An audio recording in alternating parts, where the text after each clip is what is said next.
কিছুদিন আগে অরবিন্দ নামক আমি একটি গল্পের বই থেকে আমি একটা পাতা পড়ে শুনিয়েছিলাম। আজকে সেই বইটারই আর একটা পাতা আমি পেয়েছি ইন্টারনেট থেকে, যদি বইটি এখনো আমার হাতে এসে পৌঁছায়নি। যারা আগের পাতাটির গল্পটা শুনেছেন তারা নিশ্চয়ই জানেন কতটা সুন্দর একটা প্রেমের গল্প। তাই তাদের জন্য আজকে দ্বিতীয় পর্ব। যারা আগের ভিডিওটি দেখেননি তারা গিয়ে দেখে নিতে পারেন। তাহলে আজকের মতন পড়া শুরু করি। অরবিন্দু, জি, আমায় ভালোবাসো? হ্যাঁ। তাহলে ভালোবাসি বলনি যে? আগ্রহ নেই। কেন? ভালোবাসি বলাতে ভালোবাসা থাকে না। ভালোবাসা বুঝে নিতে হয়।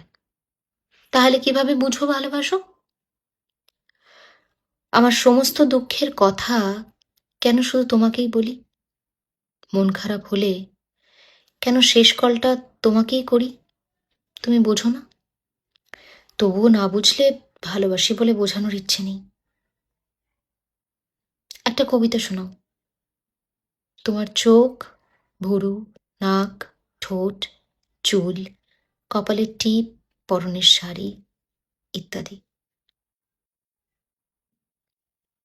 কবিতা বোঝো? তোমার জটিল চোখ দেখার পর একটু একটু বুঝি। যারা গল্প পড়তে ভালোবাসেন, আমি শিওর মানে এই দুটো পৃষ্ঠা পড়ার পরে আপনাদেরও হয়তো আমার মতন ইচ্ছে করছে পুরো গল্পটা পড়তে। দেখা যাক কত তাড়াতাড়ি আমি বইটাকে অর্ডার করতে পারি।